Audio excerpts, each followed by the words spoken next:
My dear child, hush now. Be still. Let the sound of your busy soul slow down, for there is a voice, gentle, mighty, eternal, that has been calling your name. But oh, how many times has the noise of this world grown so loud that you missed it? How often have you turned your ears to man's gossip, but left heaven's whisper unheard? There are habits, beloved, that stand like walls between your heart and God's holy breath. But today, yes, today, we name them, we confront them, and we lay them down, one by one, so that you may hear God's voice clearly, as pure as a river running through the mountains, as strong as thunder rolling across the sky. Let us begin. My darling, let me take you by the hand and walk you through a truth as old as time, but so often neglected in our modern days.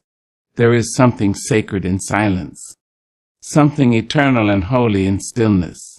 But many of us have become strangers to it. We fill every crack of our day with noise. Noise from the radio, the television, the endless scroll of social media. The din of the outside world has become our lullaby, our alarm clock, and our constant companion. Yet in all that clamor, we find ourselves wandering in confusion, yearning for answers, longing to hear from God, but wondering why His voice feels so far away. Now, baby, don't misunderstand me. God is not absent. No, He hasn't gone quiet. He hasn't forgotten how to speak. But like a loving parent in a crowded room, He is whispering your name, and you are too busy listening to everything else to hear Him. You see, the voice of God does not shout over your chaos. It waits patiently, like a soft breeze brushing against your cheek in the middle of summer, like the rustle of leaves when the wind catches them just right. His voice comes in peace, in stillness, in holy hush. And yet, we've become so addicted to noise that we don't know what to do with quiet anymore. Silence makes some folk nervous. They fidget. They reach for their phones, for a screen, for something, anything, to avoid being alone with their own thoughts. But don't you know that's where the gold is found? Right there in the still moments where you can finally hear the whisper of heaven. Even Jesus, the Son of the living God, understood the sacredness of silence. He would steal away from the crowds, retreat into the wilderness, climb up into the hills just to be alone with His Father. He knew the importance of quiet. He knew that sometimes you must step away from the world to hear from the one who made the world. Now tell me, child, if the Savior of the world needed silence to hear from God, what makes you think and do without it? The world will keep you running. It will have you tangled up in 1,000 distractions, rushing from place to place, task to task, one chaotic sound after another. And you'll think you're being productive. You'll think you're accomplishing something. But really, you're just getting further away from your own soul's center. Let me be plain with you now. Constant noise is a thief. It robs you of reflection. It steals your intimacy with God. It drowns out the very words you need to hear to become who you were meant to be. There are revelations waiting in your silence. There are answers poised to pour into you the moment you learn how to sit in stillness. But as long as you let the world dictate your rhythm, as long as you keep feeding your spirit with static, you will never catch the frequency of God's voice. You've got to slow down, baby. You've got to learn to listen with your spirit, not just your ears. Because the language of heaven is not always thunder. It's sometimes a whisper, soft and sacred, spoken not to your mind, but to your soul. When was the last time you sat in a room with no distractions? No phone, no television, no background music, just you, your breath, and the presence of God. When was the last time you paused before your morning began, not to scroll but to seek, not to be entertained, but to be filled? The truth is, we are often more afraid of silence than we are of sin. But let me remind you, silence is not your enemy. It is your sanctuary. There is something holy about the hush. It is there that your soul finds its truest sound. It is there where God takes your trembling heart in his hands and whispers comfort, direction, healing, love. You don't need another sermon to hear from God. You don't need a burning bush. You don't need a prophet. All you need is stillness, a moment, a breath, an uncluttered space where your heart is quiet and your spirit is open. Make it a habit, beloved. Each day, set aside time to sit in silence. Not just absence of noise, but presence of peace. Turn off the world. Light a candle if you must. Breathe deeply. Let your mind slow to the rhythm of grace. And in that space, speak to him. But more importantly, let him speak to you. It may not come as a booming voice. It may not come as words at all. Sometimes it's a sense, a knowing, a peace that settles deep in your belly. That's God. That's his spirit moving in the quiet. And the more you practice listening in silence, the more familiar his voice becomes. Soon, you'll hear him everywhere. In the rustling leaves, in the sight of the wind, in the stillness of your morning, in the quiet corner of your soul. So quit the noise, child. Quit the endless chatter of the world. Make room for the divine whisper, because God is speaking. He's been speaking all along. You just need to be still enough to hear. And when you do, oh child, when you do, you'll never confuse his voice with the world's again. You'll know it like you know your own name. You'll feel it like warmth on your skin. You'll follow it like a light in a storm. So hush now, be still, and listen. God is calling. My sweet, precious soul, come close now. Let me speak into the quiet places of your heart, the places that have been bruised by the weight of your own doubt. For far too long, you've walked through life wearing garments of hesitation and shoes made of uncertainty, questioning not only your steps, but the very feet that take them. Doubting yourself is a burden, and Lord knows it's one that too many of us carry in silence. You see, there's a tremble that lives in the bones of the one who doubts themselves. It's not the kind of fear that shouts or stomps, no. It's subtle, like a slow leak in a strong roof, dripping and dripping until the whole house is soaked in insecurity.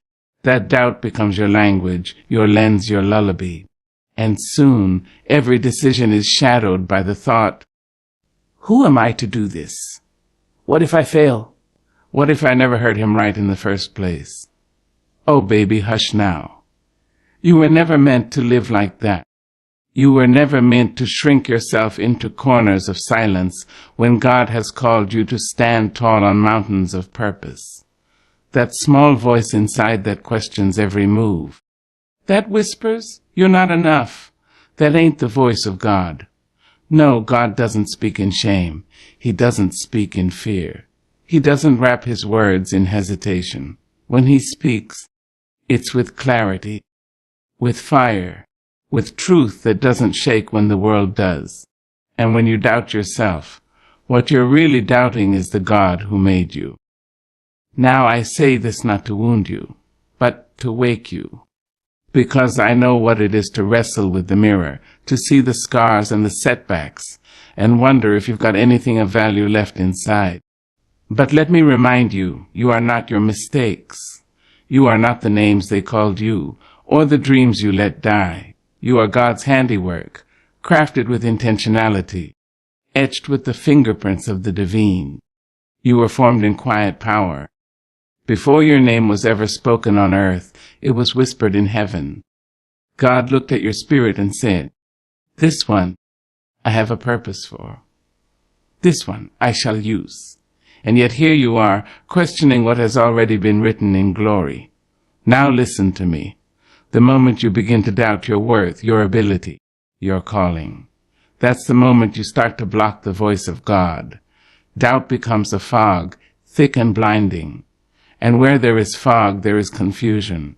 And where there is confusion, clarity cannot dwell. God doesn't speak through chaos. He speaks through confidence. Confidence not in you alone, but in him through you. When Moses stood before the burning bush, shaking in his sandals, saying, I can't do this. I stutter. I'm not eloquent. What did God say? He didn't coddle. He didn't retreat. He said, "Who made man's mouth? Who makes him mute or deaf or seeing or blind? Is it not I, the Lord?"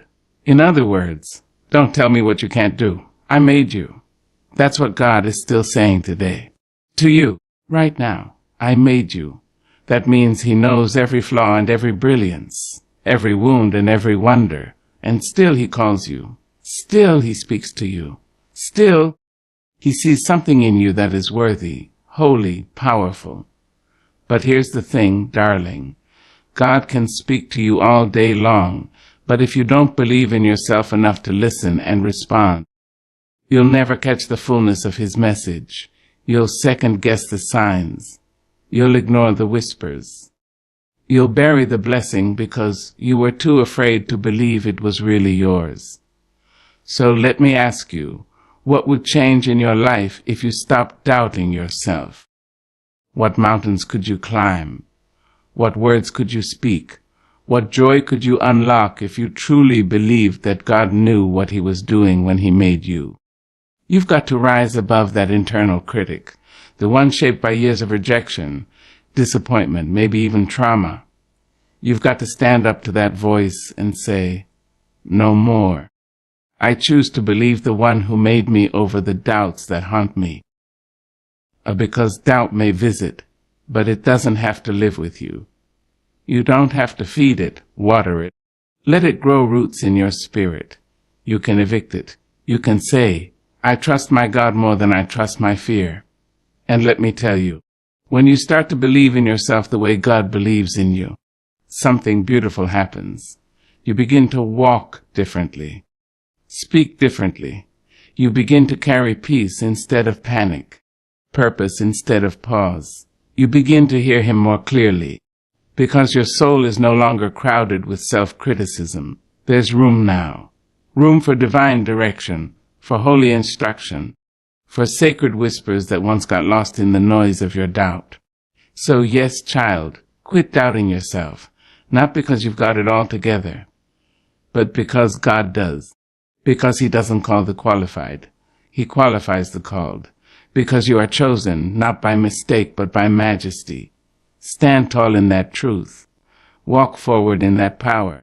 And listen. Really listen. For the voice of the Lord, because it's there. It's always been there, waiting for you to believe in yourself enough to believe in Him. You hear me? Good. Now go on and shine.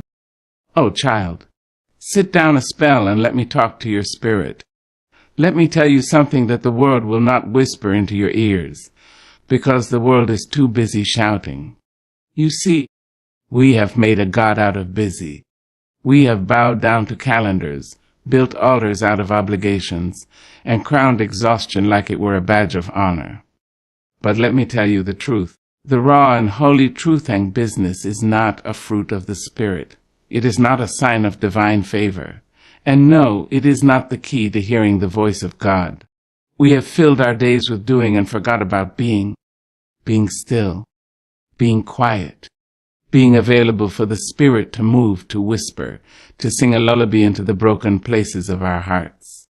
Oh yes, we run so hard, running after money, after approval, after position, after things that won't even hold us when the darkness falls. We say yes to every request, every meeting, every duty, until our souls are threadbare and our ears too weary to recognize the sound of heaven. But child, don't confuse motion with meaning.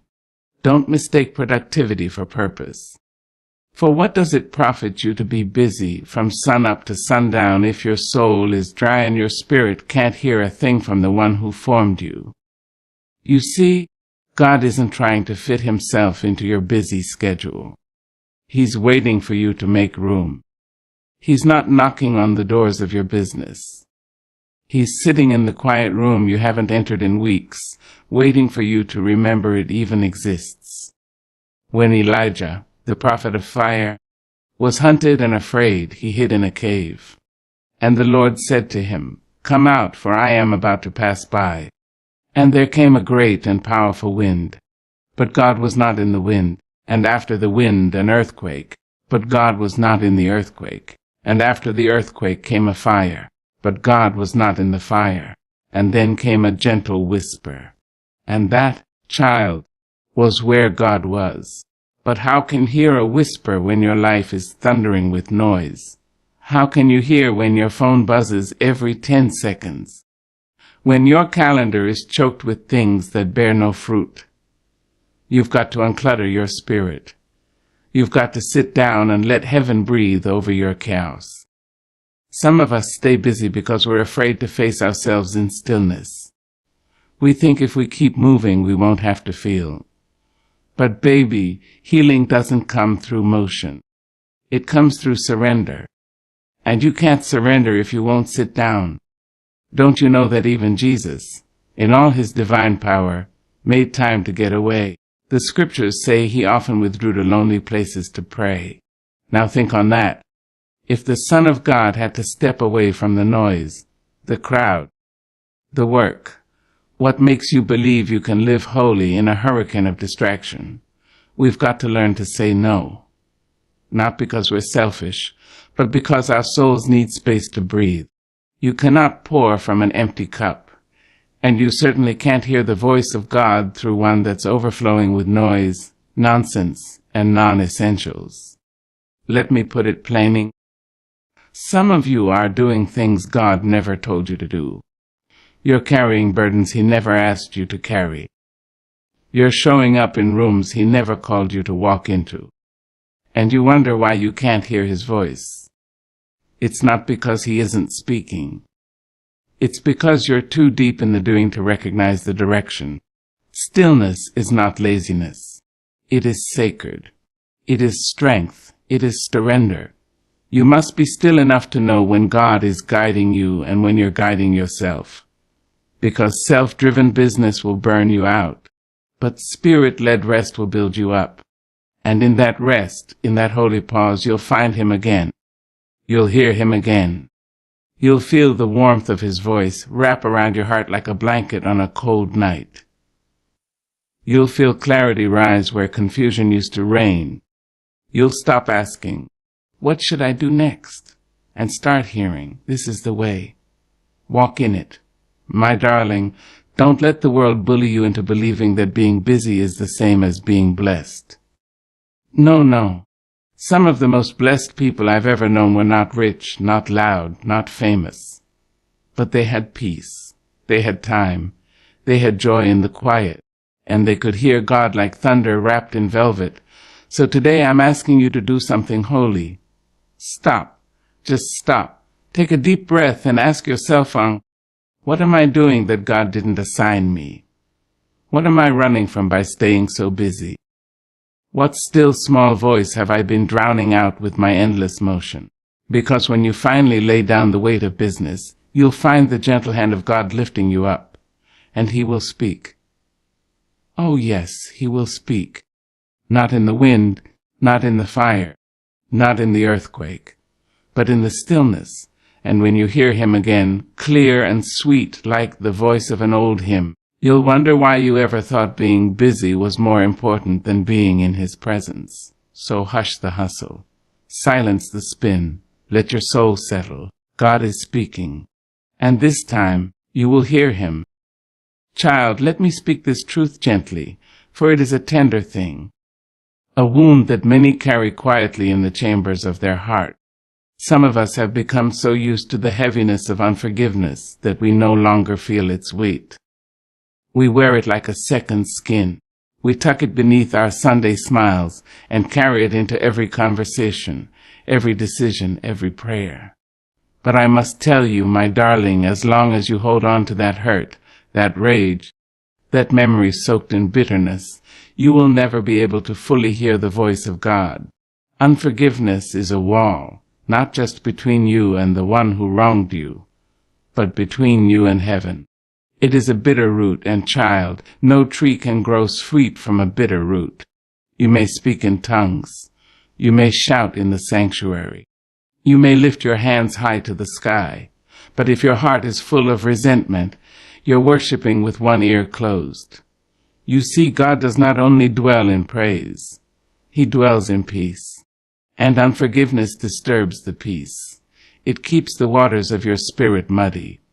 It makes it hard to hear the sacred whisper of the Holy Ghost, because you are too busy rehearsing what they did to you, too busy counting offenses, too busy building altars to your pain. Oh, child, I know they hurt you. I know they spoke things over you that were never true. I know they broke promises, broke your heart, broke your trust. And I would never ask you to pretend that it didn't matter. But forgiveness isn't saying it didn't matter. Forgiveness is saying it will no longer master you.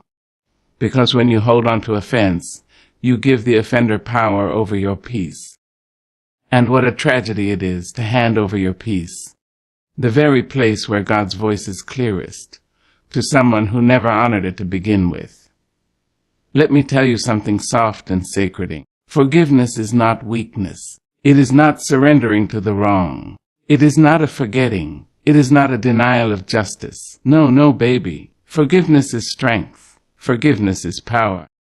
Forgiveness is you saying, I will not let this bitterness write the rest of my story. Some folk, they're punishing others by holding on to a grudge. But all they're doing is poisoning their own soil. And no good thing can grow in poisoned soil. You want to hear from God. You want to walk in your calling. Then you've got to uproot the bitterness that chokes your spirit. When Jesus hung on that cross, nails tearing through his flesh, thorns piercing his brow, blood dripping onto the earth, he still said, Father, forgive them. Now if the Savior could speak forgiveness while suffocating under the weight of betrayal and pain, what makes you think you can't forgive the one who lied on you, or the friend who walked away, or the parent who didn't protect you? Forgiveness is not a favor for them. It's a gift for you, a holy release, a soul-liberating, chain-breaking, heaven-opening act of grace that makes room for God to move in your life again. Because as long as unforgiveness is sitting at the table of your heart, God's peace will not come in and dine. His voice will not speak over the roar of your resentment. You'll be praying for direction, praying for peace, praying for a word from the Lord. And yet your own bitterness will be the blockage that keeps the river of revelation from flowing. Child, listen to me. You can't live holy while holding hate. You can't ask for heaven's clarity while entertaining earthly grudges. If you truly want to hear God's voice with purity, with power, with peace, you must make room, and forgiveness is how you make room. It may not happen in a moment. It may take many tears. It may take trembling prayers and quiet confessions and days where you say, Lord, I want to forgive, but I don't know how. And that's all right. Start there. God will meet you in that honesty. He will take your willing heart and teach it how to let go. Forgiveness does not mean reconciliation. It does not mean you invite poison back into your space. It means you release the venom from your spirit. It means you free yourself from the prison of pain. And when you do, oh child, how sweet the air becomes, how light your soul feels, how clearly you begin to hear the voice of your Creator. No more static, no more interference, just peace, just presence, just power. So today, I ask you, who are you still holding in the jail cell of your heart? What face still makes your spirit recoil? What name still echoes in your dreams with bitterness and blame? Lay it down. Lay them down. Write their name in the sand and let the tide of God's grace wash it away. You were not built to carry every wound forever. You were built to heal, to grow, to hear the one who formed to call you by your real name forgiven. And when you walk in that name, you begin to forgive others. Not because they earned it, but because you have been set free. And free people, child, free people can hear God. Free people can follow God. Free people can walk in peace while the storm rages. Let go, release, forgive. And in that release, prepare to hear heaven, for God is waiting. He's been speaking. But now, with your heart finally unchained, you will hear Him, clearly, sweetly, powerfully, as only a soul at peace truly can. Oh, my dear heart, Come close now, and let me whisper something to your soul that this world has tried to make you forget. You were not born to be a puppet, not called to be everyone's doormat, nor shaped by the hands of God to live your life chasing the applause of broken people. No, child. You were made in the image of glory. But somewhere along the way, we all learn to bend and twist ourselves to shapes that please others. Parents, pastors, friends, lovers, strangers, until we can no longer recognize the shape of who we truly are. There is a sickness, a deep soul sickness called people-pleasing, and it is so quiet, so praised that folks often mistake it for love. But it is not love, it is not kindness. It is bondage. And as long as your life is tuned to the approval of others, you will never fully hear the voice of the one who formed you. Let me say it plainly. When you live for people's praise, you will die from their rejection. Oh, we want to be liked, don't we? We want to be invited in, chosen, embraced, celebrated. And there is nothing wrong with wanting love. But when the pursuit of man's approval becomes louder than the whisper of God, that's when the trouble begins. Because people, baby, are fickle. They will sing your name one day and forget it the next. They will cheer for you until you say something they don't like. And if your confidence, your direction, your obedience to God is tied up in the crowd's opinion, then your spirit is like a leaf blowing in the wind. Tossed and turned, never at peace, never rooted. You cannot hear God clearly when your ears are trained on every voice around you. When your every action is weighed by what they'll think, what they'll say, what they'll feel. That's not divine obedience. That's spiritual slavery. People-pleasing will make you say, yes, when your soul is crying, no. It will make you serve in places God never called you. It will silence your truth for the sake of politeness. It will cause you to ignore the whisper of heaven just to maintain the smile of a neighbor. But let me ask you this, childing. What is the cost of their approval? Are you willing to lose your purpose just to be liked? Are you willing to go deaf to God's instructions just to keep the peace with people who don't even know the calling on your life?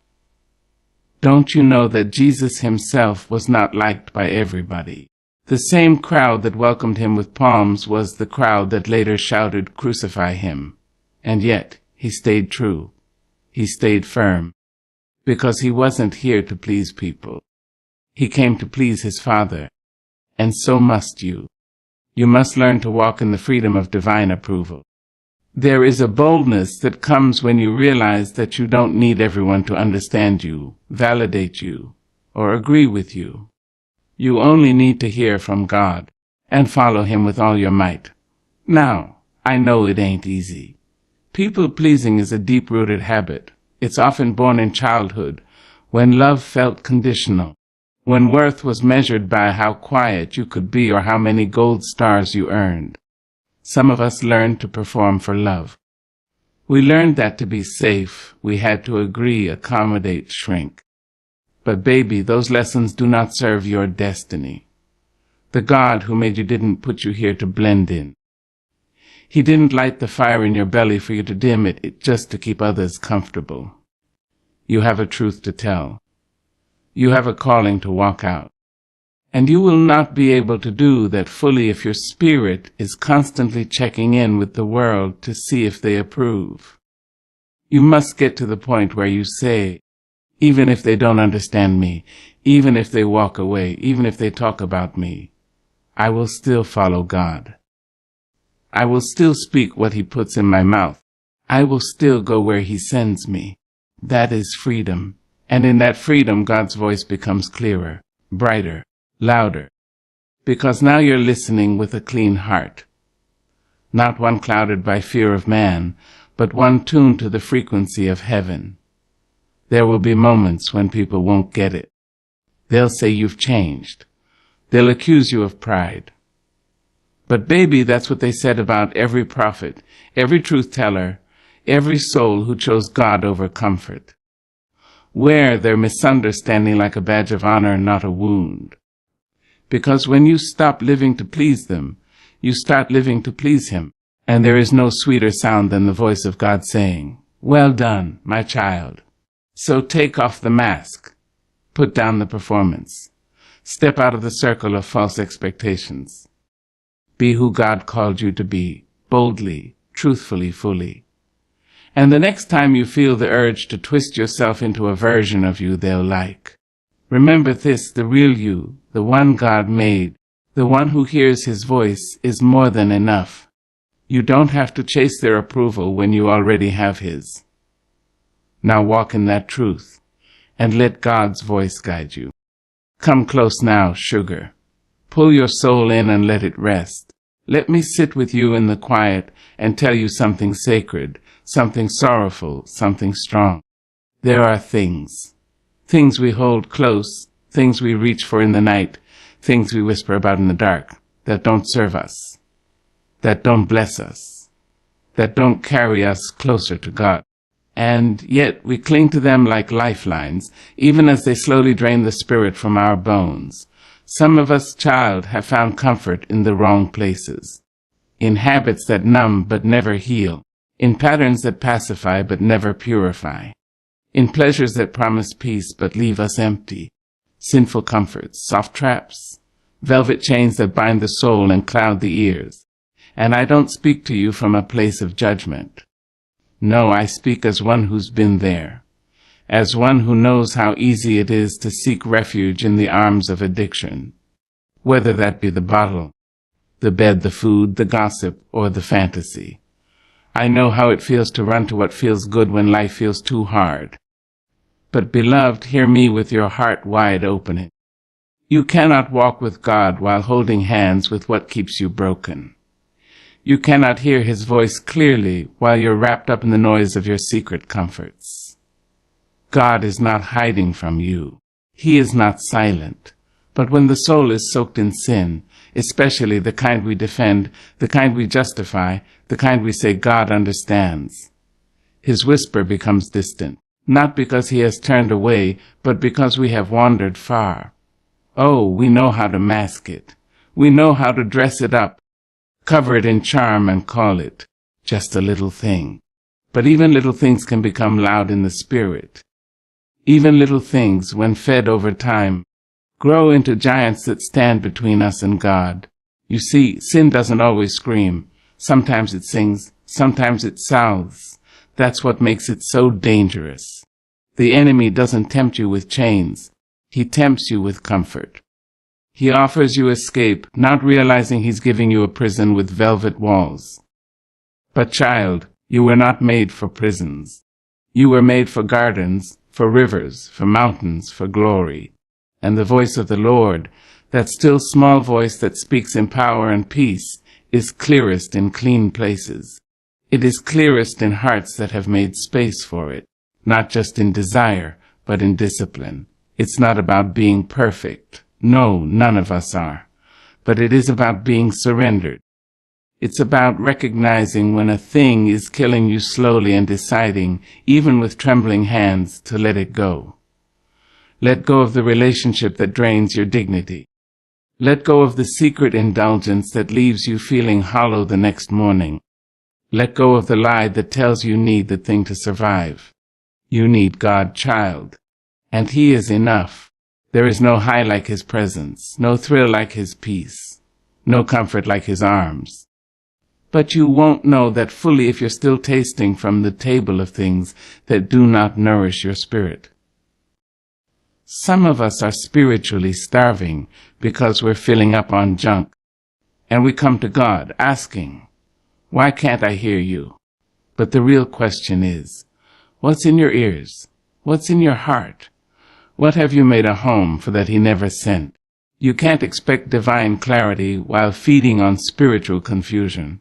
You can't mix light and dark and expect to see clearly. It's time, beloved, time to throw it away, time to pour it out, time to log off, step back, end it, confess it, and let God fill the space where sin once sat. Because here is the truth that makes angels sing when you let go of what's killing you. God breathes life into what's left. When you stop running to the counterfeit, he opens the door to the real. When you lay down your sinful comforts, you pick up something holy, something whole, something eternal, and suddenly you start hearing again. Oh yes, his voice comes back with sweet fire and sacred thunder. It washes over you like rain after a long drought. You feel clean. You feel awake. You feel connected to the God who is always there, always speaking, just waiting for your heart to clear the static. This isn't about rules. This isn't about shame. This is about love. God loves you too much to let you settle for less than his best. He loves you enough to call you out from your comforts and into your calling. He loves you enough to whisper, even when your ears are full of noise, come back to me, come home. And when you do, when you truly surrender and say, God, take all of me, even the parts I've hidden, even the things I've used to cope, when you say that, the heavens open, the veil lifts, and you hear. You finally hear. You hear his love, his instruction, his purpose, his promise. So go ahead, child. Empty your hands of what you never needed. Pour out the poison. Burn the bridges to bondage. And listen. Just listen. The voice of God is calling you back to clarity, back to holiness, back to peace.